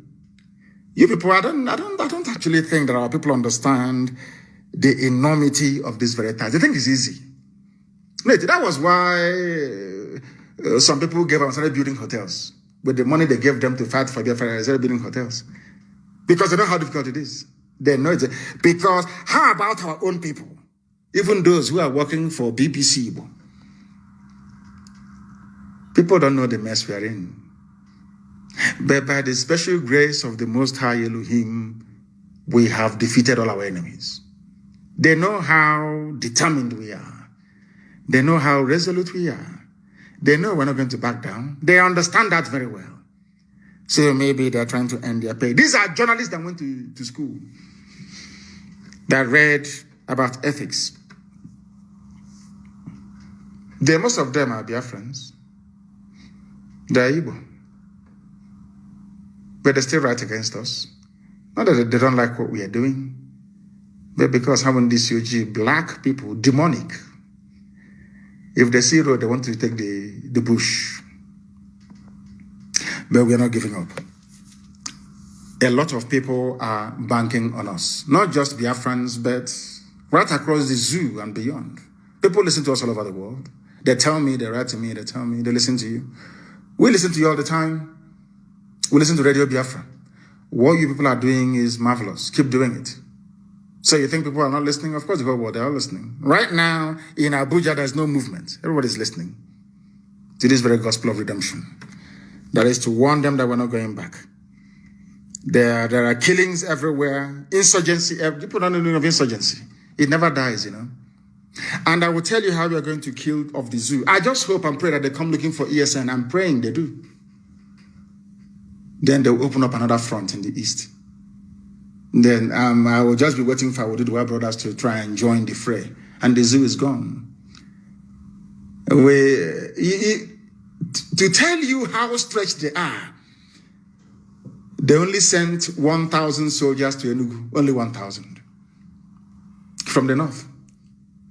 In every barracks you have in our land, they're not up to 1,000 soldiers in them. They're not up to 1,000. You see them on patrol with their hillocks with AK-47 killing civilians. Even the one at Fege, they are not up to 1,000. OBZY said the same thing, they are not up to 1,000 men. It's just intimidation and fear. And using is the turn of our village to confuse and deceive all of you. But we have run them into the ground. They cannot succeed. Not now, not tomorrow, not ever. Anybody found in the bush, in our land, and you're not ESN, we will treat you as a terrorist and you will die there. Once we see you inside our forest, you are dead meat, you are gone. It doesn't matter if you're vigilante, it doesn't matter if you're forest guard, it doesn't matter if you're zoo police, it doesn't matter if you're zoo army. Once you go into the forest and you're armed, you die. Don't say I didn't warn you. The zoo police can be moving about in their cities, that's their business. We don't have a problem with that. They can do their joint patrol in the city. We are looking for terrorists in the bush. If we find you there, we'll treat you as one. We treat you as one. Simple as that. Their soldiers are being killed all over the place. Who doesn't know that? But they're moving the few they have down to the east. That is how the zoo is going to implode. We stretch the army. They are committed in the north. They will be committed in the east. And then it's over for them. And let me warn every family. If you're from the Middle Belt, if you're from Oduduwa, and they send you down to the east to come looking for ESN, you might as well tell your family you will be coming back because you will die. I can assure you, you will die. God is my witness, you will die there. Ask those that came before you. Ask them those they sent before, where are they? Ask them where those people are before you start patrolling inside the bushes. And if you are a PG, a traditional ruler, aspiring Abuja Sabotua politician, and you think you can act as an informant, you are wasting your time. You too will go down. If you don't know, let me tell you. NSAS must be revived this very year. The sins of the murderers who are politicians must be visited upon them. They are locking up people without trial. Our people are in a Ahoda prison, locked up by Nwike without trial. Imo State did something without trial. They kill with impunity. And when we go after these people, they say, oh, what you're doing is not good. It's anti-democratic. But to pick up somebody's child or husband and lock them up for 2 years is not a crime. In a Ahoda prison, people that did nothing, take them to court, they won't take them to court for trial. Judges are more interested in collecting money from us. Biafran judges, they won't take money from us. Do you know how much we spend on legal fees and bail perfection and filing for application every week? You have no idea. You have no idea. But Chukwu Kekabiyama is faithful, always. The inconsistencies of those that call themselves intelligentsia is sickening. You cannot have one foot in the zoo and another foot in freedom. Both are incompatible. Nigeria is the exact opposite of freedom. Anybody who supports Nigeria is a criminal. Is a hardened criminal. They will try to confuse you with their newspapers, with their television stations. If you fall for it, then you are a fool. I have given you reasons as to why Nigeria should not exist. And it will not exist. They have nothing. That is why insecurity, Nigeria needs foreign help, says Shoyinka. Even Ekuremadu wants international intervention. Fulani herdsmen have taken over Ondo State, according to Pastor Giwa. Shoyinka is a learned man. He's asking for the preservation of one Nigeria. And I told you that they have an army that cannot fight. Their army can only kill civilians. I'm telling you the truth. That is why I'm very glad that ESN is armed. Because they are even Shoyinka, Nigeria, be patriotic. They are asking for foreign help. But when it comes to to killing civilians, you don't ask for foreign help. I told you before, Nigeria never defeated Biafra. Britain, Russia, Egypt, and OAU did. Nigeria cannot defeat ordinary ragtag band of insurgents in the north who are badly educated. How can you confront ESN that has a major number of them are graduates? How can you do that? When what we use, we produce ourselves. How can you defeat such an army? An army of volunteers. How can you defeat them? I'm asking you. How? Where can you even find them to defeat? I feel sorry for the zoo, honestly. I feel sorry for the zoo. Again, on another note, a lot of people are asking us if they can be part of the Sub Africa app, and I say no to it. until we determine who set it up and for what purpose. They can do what is called data harvesting. They can harvest your data and give it and sell it to the zoo. Please be very careful. There are other platforms that our people are developing, and they gave me one to broadcast this very evening. I wasn't able to do that, but as we go forward, maybe during my next broadcast, we're going to use it. During my next broadcast, we are going to use it. It was sent to me. They did very well. They did very, very well by sending it to me. And as we move forward, I do hope and pray that we'll be able to use it. What is the name called again? It is called matetweet.com. matetweet.com. I think it is one of us that developed it. People have been asking us to develop something. We have developed something. And matetweet.com. Go and register there. It's called matetweet. Is matetwit.com. Matetweet. matetwit.com. Go and register there, because by the grace of the Most High Elohim, I will be broadcasting there next. My page, my official page, there is Mazi Nnamdi Kanu. Go and try and follow. Facebook. We have an alternative, and we are going to be using it. As I said, please, we are also going to develop an app as we go forward for messaging. This sub-Africa, we need to know who owns it. Zoo can pay anything to discredit or to destroy what we are doing. We don't want to join a platform that tomorrow they will harvest information and sell it to the zoo. No. But in the meantime, Signal is very strong. And I'm hoping to leave WhatsApp myself in the next 4 days. So we are going to go over to Signal. Everybody should go to Signal, please. Go to Signal and leave WhatsApp alone. Go to Signal. Go to Signal for the time being until we develop our own app. As I said, there is a chat forum you can join. It is called matetweet, matetwit.com. Go there and register. Very, very important, please.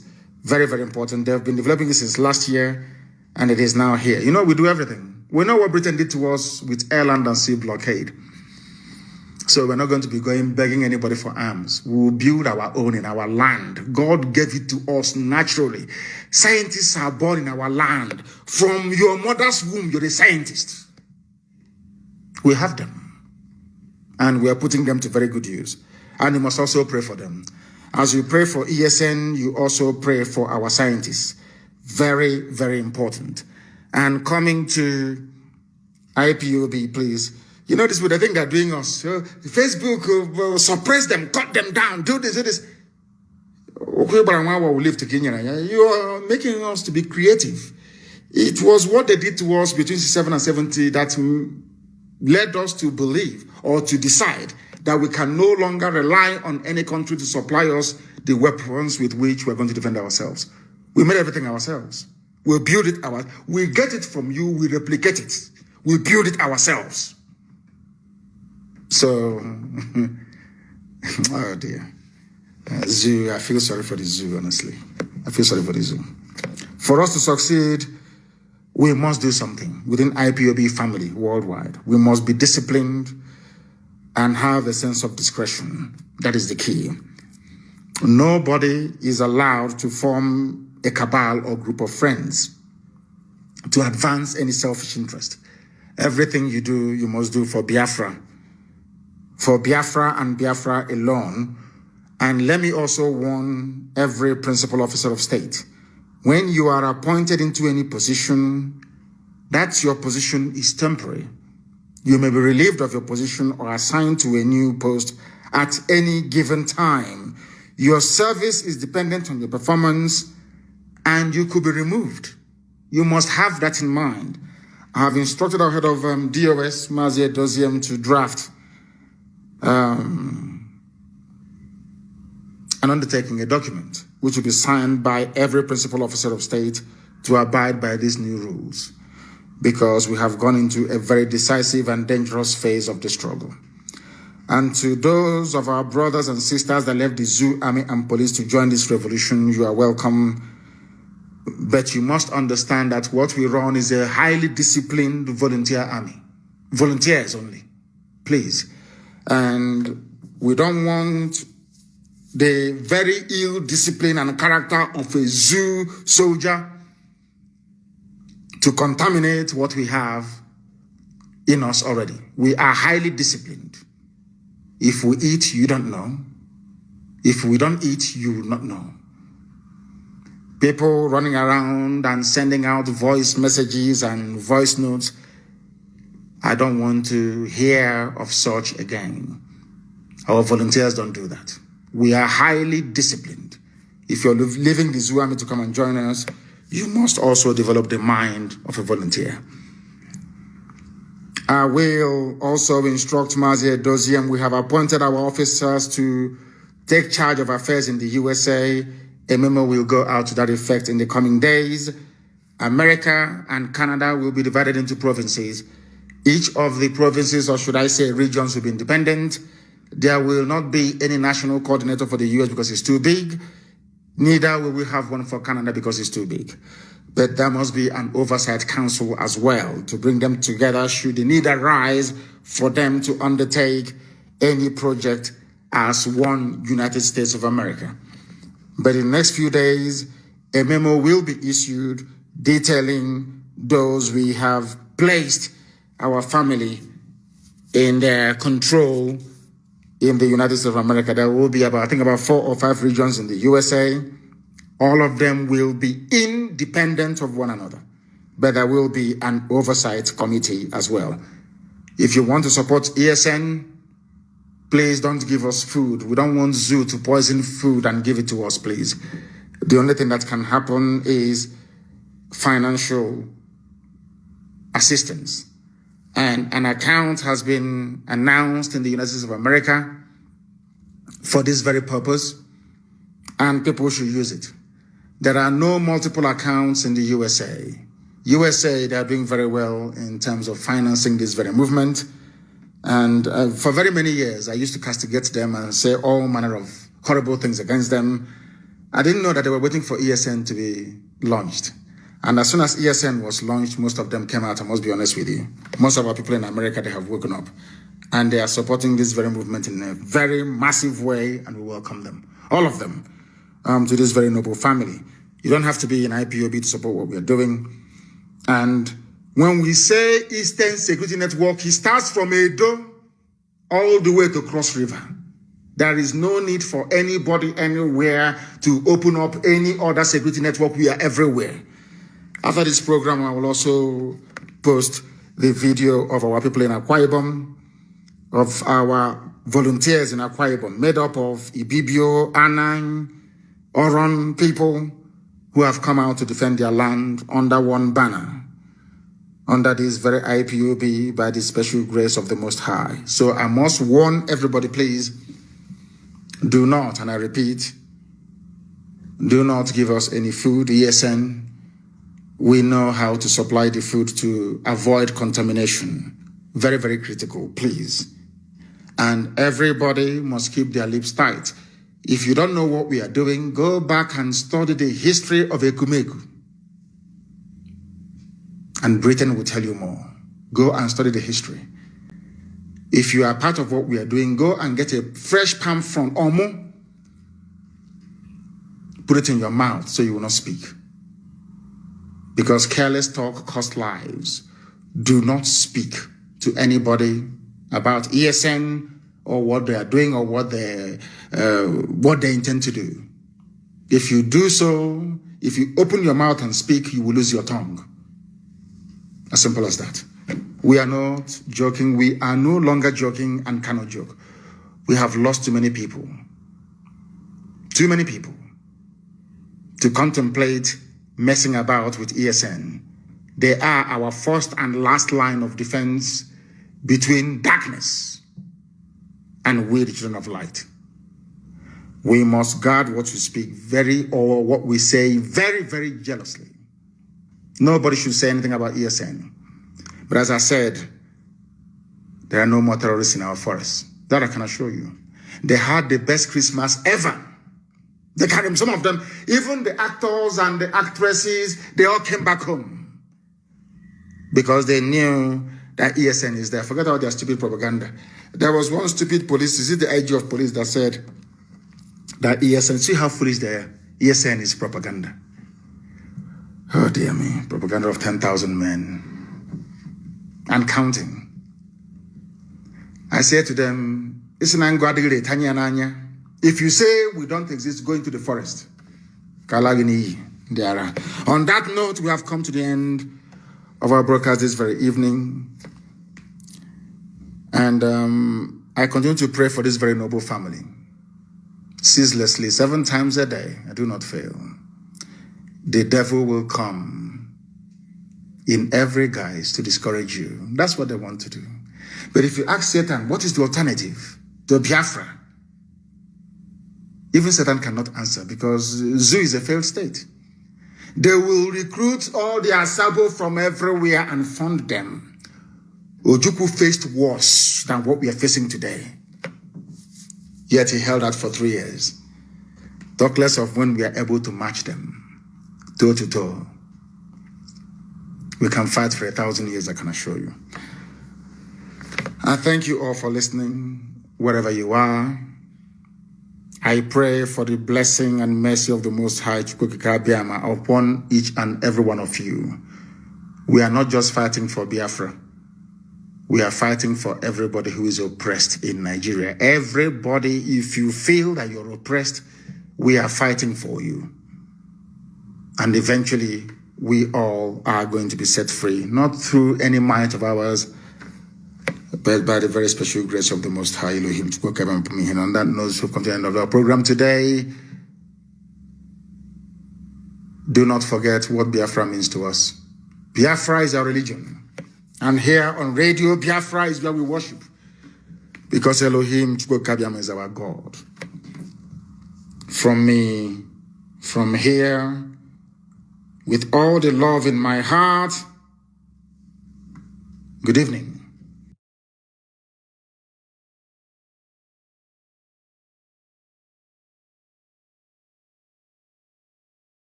Another Savior. Holy, holy, holy, holy, Adimebujuku, another Savior. Another Savior. Holy, holy, holy, holy, Adimebujuku, another Savior. Well, this is MAOBI N.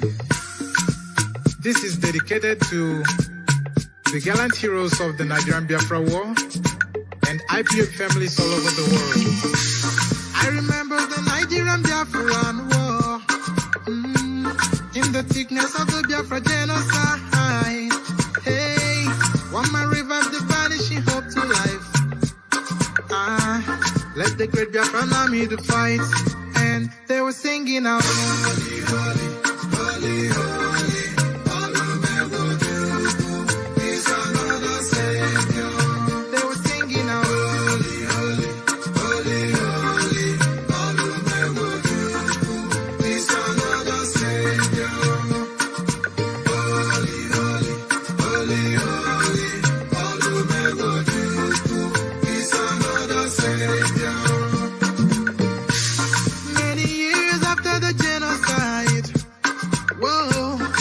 Another great leader has risen up now. Oh, and he's leading the Biafrans to victory. Inyamadika, Yabika Kokwanam Noao. Hey, Anamekele Mazuche Mefo. Manemo, it's an honor having you on board. Wanna sing along. Holy, holy, holy, holy. Nnamdi Kanu is another Savior.